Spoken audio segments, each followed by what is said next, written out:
Ivy Montgomery had just celebrated her 30th birthday, yet she carried a profound heaviness within her chest that made her feel as though she had lived through several grueling lifetimes.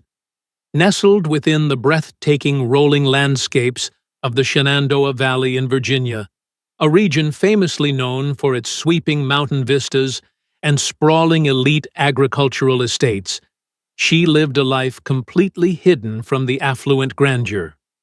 Her entire world revolved around her beloved mother, Catherine, a remarkably resilient woman whose hands were permanently rough from scrubbing floors for wealthy neighbors and baking fresh apple pies to keep their meager household afloat. The two women shared a tiny, drafty wooden cabin situated at the very edge of the dense forest, its wooden beams heavily warped by decades of harsh Virginia winters. But to Ivy, the familiar scent of burning pine and warm cinnamon within those walls meant everything. She woke long before dawn every single morning, chopping heavy firewood and taking on any available odd jobs in the bustling town square, desperately shielding her aging mother from the biting cold of their harsh financial reality. The peaceful rhythm of their quiet life shattered completely. The seasoned Catherine developed a persistent dry cough that initially seemed like a simple passing winter ailment. Days turned into agonizing weeks, and Catherine's legendary boundless energy slowly evaporated into the freezing air, leaving her permanently confined to her quilt-covered bed, while a mysterious aggressive illness ravaged her increasingly frail body. The local medical clinic demanded steep financial payments they could not possibly afford, forcing Ivy to sacrifice her steady, reliable shifts at the general store to become a full-time, dedicated caregiver. She spent countless sleepless nights sitting rigidly by the bedside, listening to the agonizing rattle in her mother's chest, desperately praying to whatever forces existed in the vast valley sky for a miracle that stubbornly refused to manifest. Ivy constantly tried to paint vivid, hopeful pictures of the future for her mother, speaking softly of spring blooms and the little community bakery they would one day open together, hoping the gentle dreams would serve as a vital lifeline. Reality, however, possessed absolutely no mercy for their gentle, fragile dreams, and on a frost-covered Tuesday morning, Catherine quietly slipped away in her sleep. She took the comforting warmth of the little cabin entirely with her, leaving Ivy permanently anchored to an unbearable, deafening silence that echoed through every single room. The days immediately following the modest, quiet funeral blurred into a chaotic, surreal haze of well-meaning neighbors dropping off warm casseroles and offering hollow condolences that barely penetrated Ivy's immense grief. The physical absence of her mother echoed through the narrow, dusty hallways. Catherine's knitting basket remained untouched on the wooden rocking chair, and the delicate scent of her favorite lavender soap still lingered heavily in the washroom. Ivy wandered through the empty rooms like a lost spirit, desperately waiting to hear her name called out from the tiny kitchen, but the suffocating silence only deepened with each passing hour. While she drowned in an ocean of sorrow, an entirely different kind of destructive storm began gathering at her doorstep, in the sinister form of estranged relatives who had completely ignored Catherine for years. Her Uncle Richard, a man who typically only appeared when he needed a desperate financial favor, suddenly began visiting the secluded cabin with unnerving frequency and a thick leather briefcase full of legal documents.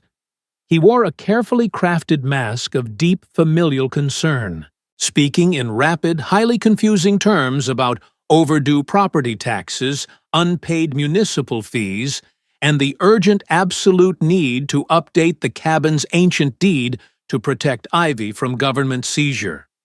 Her mind heavily clouded by profound grief, Ivy saw only an uncle supposedly trying to shield his mourning niece from a terrifying bureaucratic nightmare she simply did not understand. Trusting the familiar blood that tied them together, she picked up a heavy pen and signed the thick stack of complicated papers without ever reading the microscopic fine print.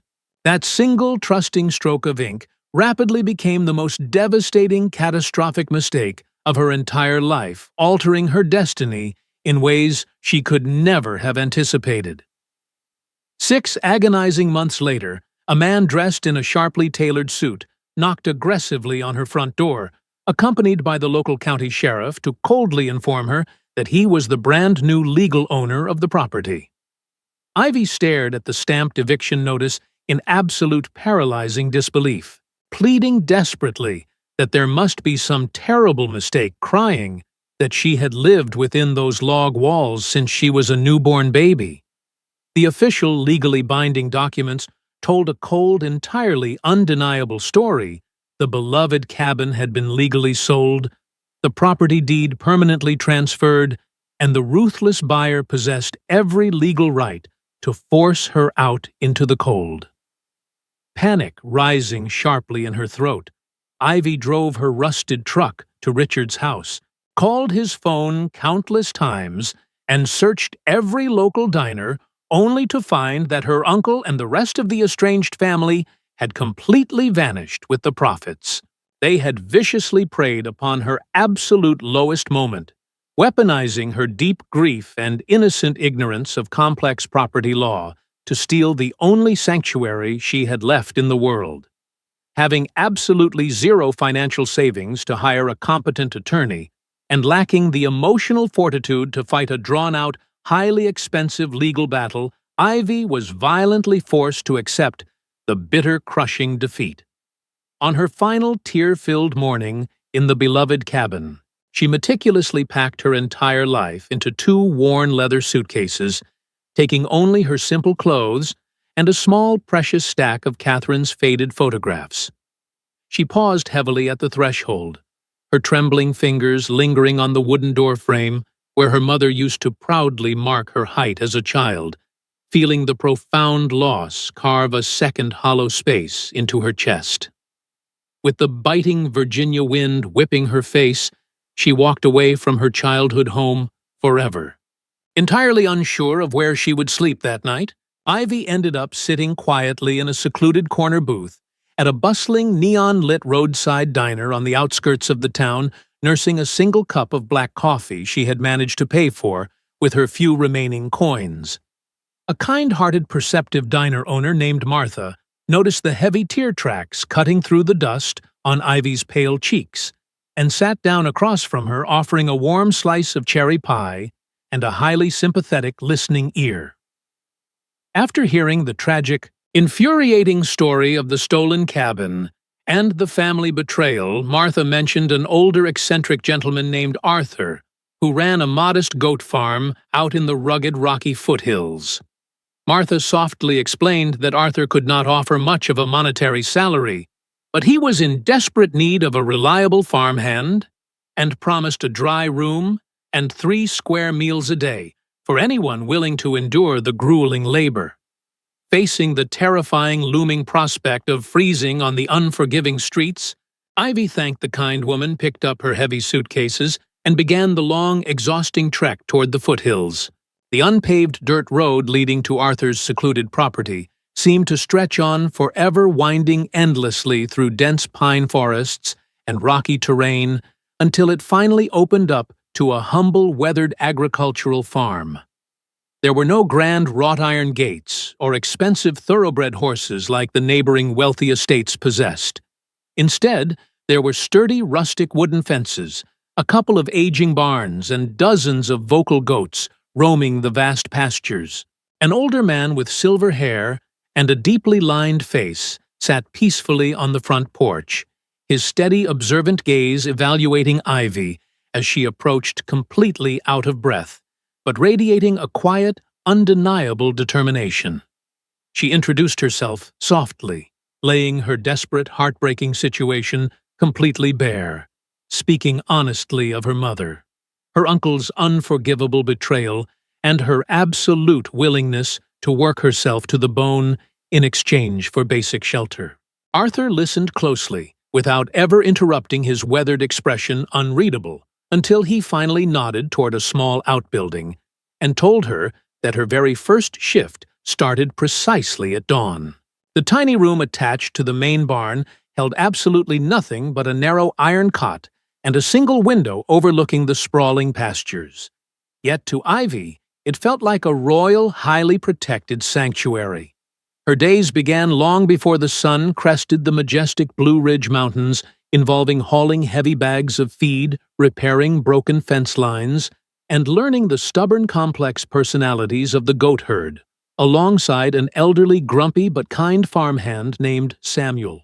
The daily work was physically punishing, leaving her hands severely blistered and her muscles constantly aching, but the steady, demanding routine provided a necessary welcome distraction from the heavy grief that still haunted her quiet moments. Arthur proved to be a man of very few words, yet he showed his deep appreciation by leaving an extra thick blanket on her bed during a sudden cold snap, and patiently teaching her the intricate details of animal husbandry. Slowly, the modest farm transformed from a desperate temporary refuge into a highly comforting place where Ivy could finally breathe again without feeling the crushing weight of her recent losses. One crisp, clear afternoon, while she was actively mending a heavy wooden gate near the main entrance, the loud roar of a heavy-duty truck engine abruptly broke the usual peaceful tranquility of the isolated farm. A tall, strikingly handsome man stepped out, dressed in practical denim and a flannel shirt, but carrying an unmistakable air of quiet confidence that hinted he did not truly belong to the working class.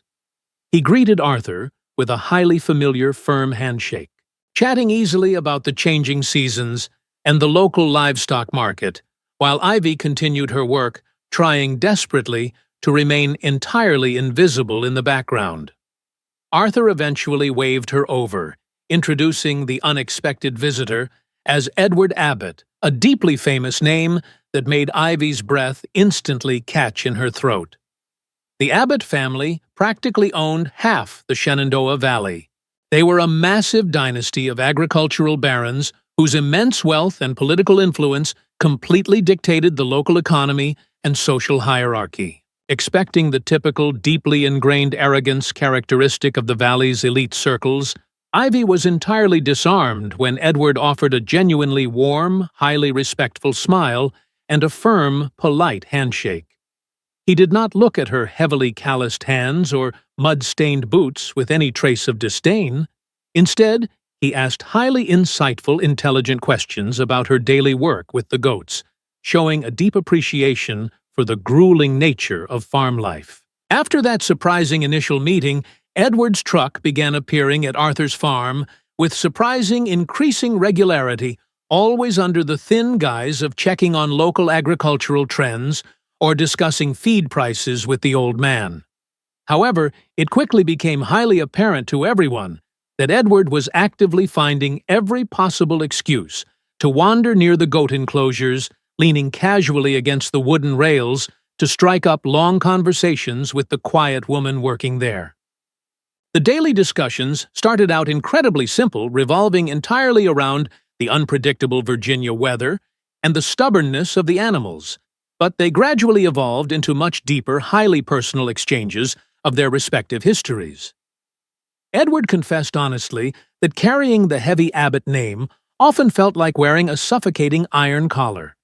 He was constantly burdened by the massive expectations of his powerful father, Aaron, who demanded ruthless business tactics over basic human decency. In return, Ivy bravely shared the tender, beautiful memories of baking with her beloved mother, and the searing, profound pain of being cast out of her childhood home by the very people who were supposed to protect her. She found that Edward listened with a rare, undivided attention, his eyes reflecting a deep, genuine empathy that made her feel truly seen and entirely understood for the first time since her mother passed away. The slowly shifting seasons brought a steadily deepening bond between the humble goat farmer and the wealthy agricultural heir, forged not in lavish, expensive restaurants, but in the quiet, dusty corners of the rural landscape. One particularly turbulent, highly humid afternoon, a sudden violent thunderstorm rolled heavily over the valley, forcing Ivy and Edward to sprint desperately for cover inside a hay-filled, dimly lit storage barn. with the torrential rain hammering relentlessly against the tin roof and the sweet scent of dry grass filling the humid air, the invisible barrier between their vastly different worlds completely dissolved into nothingness. Sitting shoulder to shoulder on a rough bale of hay, Edward admitted that despite the millions tied to his family name, he deeply envied the simple, honest purpose he saw in Ivy's daily life. Ivy, tracing the grain of the wooden floorboards, softly confessed her lingering, terrifying fear of ever hoping for a better future, terrified that the rug would be violently pulled out from under her once again. When the massive storm finally broke, leaving behind a freshly washed sky painted in brilliant shades of bruised purple and bright gold, the silence between them was highly charged with unspoken, powerful realizations. In the weeks that followed that afternoon, the small town began to actively notice Edward's incredibly frequent trips toward the foothills, and the tight-knit, highly gossipy community of the valley wasted absolutely no time spinning wild tales. The malicious whispers inevitably reached the highly attentive ears of Valerie Price, the deeply privileged daughter of a wealthy real estate developer who had long considered herself Edward's guaranteed future bride. Valerie and Edward had attended the exact same exclusive galas and charity balls since childhood, and she viewed the prospect of their eventual marriage as a completely foregone conclusion, a highly strategic alliance between two powerful families. Hearing that her supposed destined husband was spending his afternoons with a penniless farmhand ignited a cold, calculating, and deeply destructive fury within her. Valerie possessed a highly cunning, manipulative mind, and knew perfectly well that throwing a public tantrum would only push Edward further away, so she opted for a much more insidious, deeply psychological approach. She began hosting elegant, exclusive dinner parties, casually dropping poisonous, highly calculated remarks about manipulative fortune hunters who deliberately used tragic sob stories to ensnare wealthy, highly sympathetic men. Without ever saying Ivy's name directly, Valerie expertly planted toxic seeds of doubt among the town's elite, painting a highly fabricated picture of a deceitful woman who had meticulously planned her arrival. The toxic venom spread through the valley like an uncontrollable wildfire, mutating into outrageous, entirely false claims that Ivy had faked her mother's debts or possessed a highly hidden criminal record in a neighboring state. The malicious, heavily fabricated rumors eventually reached the imposing mahogany desk of Aaron Abbott, a stern man whose entire identity was built exclusively upon the flawless, highly respected reputation of his family's empire. Aaron immediately summoned his son to the grand main study of their sprawling estate, his face a tight mask of barely contained rage as he aggressively confronted Edward about the scandalous gossip tarnishing their spotless name. Edward fiercely, passionately defended Ivy, praising her unmatched resilience and profound honesty, boldly declaring his deep feelings for her, and entirely refusing to end the relationship simply to appease the snobbish, judgmental country club crowd. The heated argument violently shattered the fragile, uneasy peace of the Abbott household, drawing a hard, unforgiving line in the sand between a father obsessed with generational legacy and a son fighting desperately for his own heart. Ivy rapidly began to feel the incredibly heavy weight of the town's sudden, unexplainable hostility. Cashiers at the local supply store glared at her openly, and conversations abruptly stopped whenever she walked into a room. Edward desperately tried to shield her from the venom visiting the secluded farm even more frequently, to visibly prove his unwavering loyalty, but the sheer exhaustion of fighting a war on multiple fronts began to show in his tense posture. One evening, while sitting quietly on the wooden porch with Arthur and Samuel, Ivy watched Edward's truck pull away into the dusk, a tight knot of profound dread tightening painfully in her stomach. She told the old farmer that she deeply feared her mere presence was destroying the Abbott family, but Arthur merely shook his head, stating firmly that a love truly worth having always required standing firm against a gale. Valerie, however, quickly noticed that her sophisticated whisper campaign had completely failed to separate the couple. If anything, Edward's stubborn defiance had only made him significantly more devoted to the farmhand. Realizing that poisonous words alone would not achieve her ultimate goal, the ruthless socialite decided to aggressively target the very physical ground beneath Ivy's feet, hitting her where she was most vulnerable. She secretly hired a team of expensive private investigators to dig deeply into Arthur's finances, discovering that the old man had been quietly drowning in massive debt for years, keeping his profound struggles hidden behind a stoic facade. Armed heavily with this destructive knowledge, Valerie leveraged her father's massive real estate company to aggressively buy up Arthur's outstanding high-interest loans, placing her in a position of absolute terrifying power over the goat farm. The devastating catastrophic blow arrived on a bleak, freezing Wednesday morning when two men dressed in sharp, expensive suits parked their sleek luxury sedan directly in front of Arthur's wooden porch. They coldly presented the old man with a thick stack of legal documents demanding immediate full repayment of the newly consolidated debts, a financial sum so massive that Arthur could never possibly hope to pay it. If he refused or failed to produce the funds, the entire property would be legally seized and quickly auctioned off by the bank, leaving him with absolutely nothing to show for a lifetime of hard, honest work. Beaten down by the relentless, terrifying pressure, Arthur painfully signed the property deed over to an anonymous corporate holding company, completely unaware that Valerie was the hidden architect of his total ruin. When he broke the devastating news to Ivy and Samuel, his voice trembled heavily with deep shame, apologizing profusely for failing to protect the safe sanctuary they had painstakingly built together. The true, horrifying cruelty of the situation was fully revealed 3 days later, when Valerie herself arrived at the farm, stepping gracefully out of her vehicle, wearing pristine leather riding boots, and a highly victorious, wicked smirk. She confidently called Ivy into the main barn, her tone dripping with false, sickening sympathy, as she explained that the new management direction, unfortunately, did not include retaining the current outdated staff.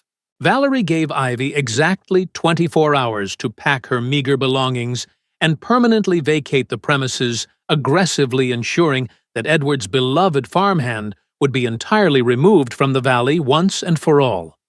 The ground completely vanished beneath Ivy's feet. For the second time in a few short years, she was being violently thrown out into the bitter cold, stripped of her home and her livelihood by people wielding their power like a weapon.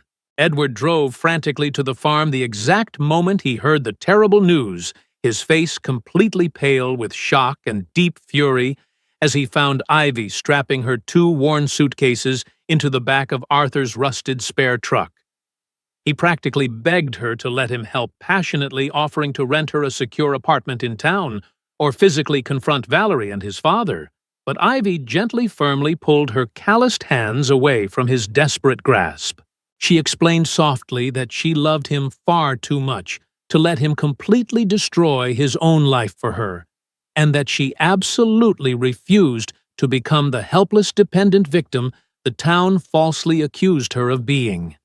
Heavy tears pooled in Edward's eyes as he promised repeatedly that he would find a way to fix the incredible mess. But Ivy simply kissed his cheek, climbed into the truck, and drove out of the valley, leaving her heart behind. She relocated to a neighboring, heavily industrial county, eventually finding grueling work at a sprawling commercial apple orchard, managed by a gruff but entirely fair foreman named Thomas. Her new living quarters consisted of a highly cramped, uninsulated metal trailer at the very edge of the apple groves, and her long days were spent climbing tall wooden ladders and hauling heavy bushels until her shoulders screamed in agony. The incredibly demanding physical labor was a strange blessing in disguise, leaving her far too exhausted to dwell on the agonizing, beautiful memories of Edward's smile or the comforting, familiar sounds of Arthur's goat herd. Yet, Despite her very best determined efforts to move on, Edward stubbornly called Thomas's office phone every single week, entirely refusing to let the connection sever his voice, serving as a deeply painful reminder of everything she had lost. Back in the Shenandoah Valley, Valerie's supposed ultimate victory felt incredibly hollow. Aggressively removing Ivy from the map had absolutely not driven Edward into her eagerly waiting arms as she had planned. Instead, he withdrew completely from the elite social circle, burying himself deeply in the administrative work of the ranch, and treating Valerie with an icy, silent contempt that made her blood boil with frustration. Aaron commended his son's renewed, intense focus on the family business, mistakenly believing that the foolish infatuation with the farmhand had finally run its natural course and completely faded away. But beneath the calm surface, Edward was quietly gathering his own powerful resources, secretly hiring independent researchers to look into the aggressive buyout of Arthur's farm and the sudden highly suspicious expansion of his father's land holdings. Ivy's fragile, newly established routine violently shattered the cold night. Thomas knocked loudly on her trailer door, holding out the receiver of the office phone with a highly grim, serious expression. It was the main hospital back in the valley. Arthur had suddenly collapsed from a severe heart attack, his physical health rapidly deteriorating after losing the beloved farm that had been his entire world. Dropping absolutely everything, Ivy borrowed Thomas's truck and drove recklessly through the pitch-black night, praying desperately the entire way that she would not be too late to say goodbye. When she rushed frantically into the sterile, beeping hospital room, she found the old man looking impossibly fragile. His silver hair plastered to a pale, heavily sweating forehead, surrounded by menacing medical equipment. Arthur's tired eyes fluttered open at the soft sound of her familiar footsteps, a weak, genuine smile gracing his pale lips, as Ivy gently took his trembling, cold hand tightly in hers. He struggled immensely to speak, his breathing incredibly shallow and highly labored, but he stubbornly insisted that she listen carefully to the heavy words he had carried as a massive burden for several decades. He told her weakly about a heavy wooden box hidden carefully beneath the floorboards of his old bedroom, containing massive secrets about her family, that he had spent his entire life trying to slowly piece together. Before he could fully explain the crucial details, the heart monitors began to blare loudly, and a rapid team of nurses rushed into the room, ushering a sobbing Ivy out into the cold, brightly lit hallway. 2 agonizing hours later, a solemn doctor walked out and delivered the devastating news that Arthur had passed away, leaving Ivy mourning the terrible loss of the only father figure she had ever truly known. The funeral was a highly quiet, deeply respectful affair, attended only by a handful of local weathered farmers, the loyal farmhand Samuel and Edward, who stood silently by Ivy's side, offering a steady, comforting presence in the massive storm of her grief.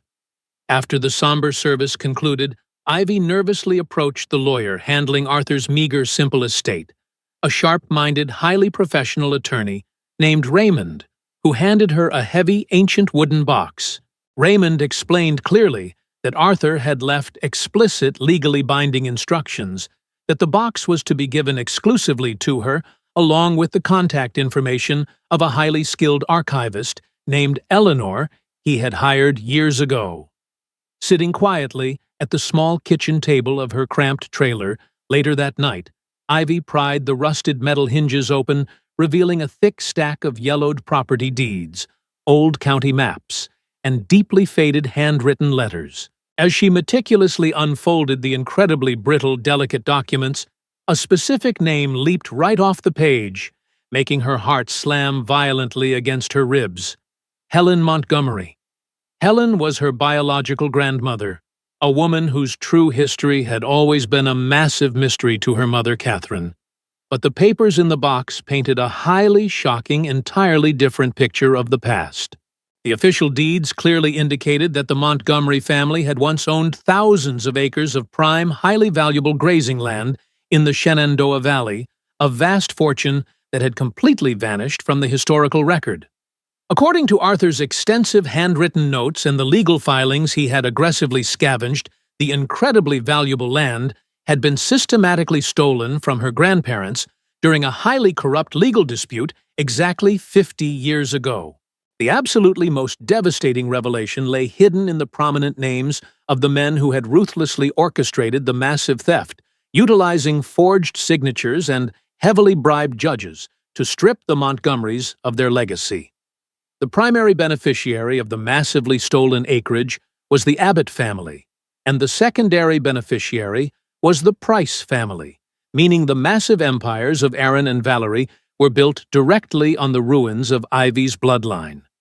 Arthur's final, incredibly emotional letter explained that he had grown up with her grandfather, witnessing the total destruction of the Montgomery family firsthand, and had sworn to gather enough hard evidence to one day right the terrible wrong. He had instantly recognized Ivy the very moment she walked onto his farm, spending his final years securing the absolute final pieces of proof needed to expose the town's elite and restore her rightful legacy. Armed entirely with a profound truth that could completely level the valley's entrenched power structure, Ivy contacted Raymond, handing over the box and eagerly asking if the documents held up in a modern court of law. Raymond brought in Eleanor, the highly experienced archivist, and a dedicated team of forensic accountants, verifying completely that the ancient deeds and the hard evidence of judicial corruption were undeniably legally authentic. When Edward drove out to the distant orchard to check on her, Ivy laid the highly explosive documents out on the table, watching the color completely drain from his face, as he realized his family's legacy was rooted in a monumental crime. Instead of blindly defending his father Edward's jaw set in an incredibly hard, determined line, he promised to stand firmly by her, declaring that the truth mattered far more than the blood in his veins or the money in his massive trust fund. The shocking news of the impending massive lawsuit hit the Shenandoah Valley like a terrifying seismic shockwave, sending the incredibly wealthy Abbott and Price families into a frantic, deeply desperate panic. Valerie frantically attempted to launch another malicious smear campaign, but the completely undeniable paper trail and the aggressive involvement of federal investigators quickly permanently silenced her venomous, fabricated whispers. Aaron spent days locked securely in his study, obsessively reviewing the copies of the old deeds his expensive lawyers provided, slowly realizing that the untouchable empire he so fiercely protected was a stolen castle built on sand. For the very first time in his life, the powerful agricultural baron had to confront the harsh reality that his ancestors were common thieves and that the young woman he had treated like dirt was the rightful heir to the valley. The highly anticipated legal hearing took place in the Grand Historic Municipal Courthouse, packed completely to the brim with aggressive reporters, extremely nervous landowners, and citizens eager to witness the massive fall of the valley's elite. Raymond methodically, brilliantly presented the entire contents of Arthur's wooden box, displaying the original deeds, the obviously forged transfer documents, and the irrefutable proof of the historical land theft on a large projector screen. Edward sat firmly, proudly beside Ivy, in the very front row, his hand gripping hers tightly, presenting a highly united front that completely shattered Aaron's desperate hopes of intimidating the young woman into a quiet, secret settlement. Valerie sat quietly in the back, her face incredibly pale, and her social reputation entirely destroyed, as the court detailed exactly how her family had massively profited from the illegal seizure of the Montgomery estate. When the judge finally struck his heavy wooden gavel, ruling completely in favor of the Montgomery estate, and ordering the immediate full restitution of the stolen lands, a stunned, profound silence fell over the massive courtroom.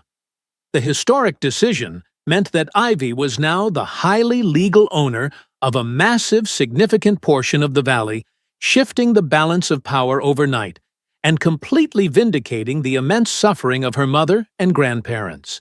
As the massive crowd began to slowly disperse, Aaron slowly approached Ivy, removing his expensive hat and bowing his head in a rare gesture of genuine, profound defeat and unexpected humility.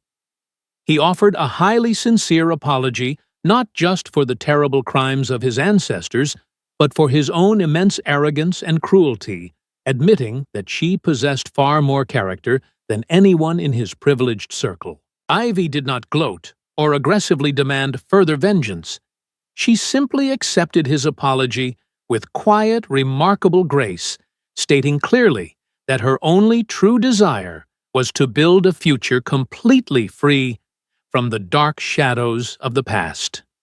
In the months that followed, she utilized the massive recovered assets to establish a huge agricultural cooperative, heavily ensuring that struggling farmers would never be driven off their land by corporate greed again. Edward stepped completely away from his father's empire, choosing to work closely alongside Ivy to manage the new cooperative, building a beautiful life defined entirely by hard work and integrity rather than inherited entitlement. Valerie, heavily disgraced and stripped entirely of her high social standing, eventually moved far away from the valley, completely unable to face the community she had tried to deeply manipulate. They held their beautiful, intimate wedding on a grassy ridge overlooking the newly restored Montgomery lands, surrounded entirely by the loyal people who had stood by them through the darkest days, including Martha, the diner owner, Samuel the farmhand, and Thomas the foreman. Standing under the vast Virginia sky, Ivy looked out over the rolling hills and grazing herds, feeling a profound, beautiful sense of peace settle permanently over her weary soul.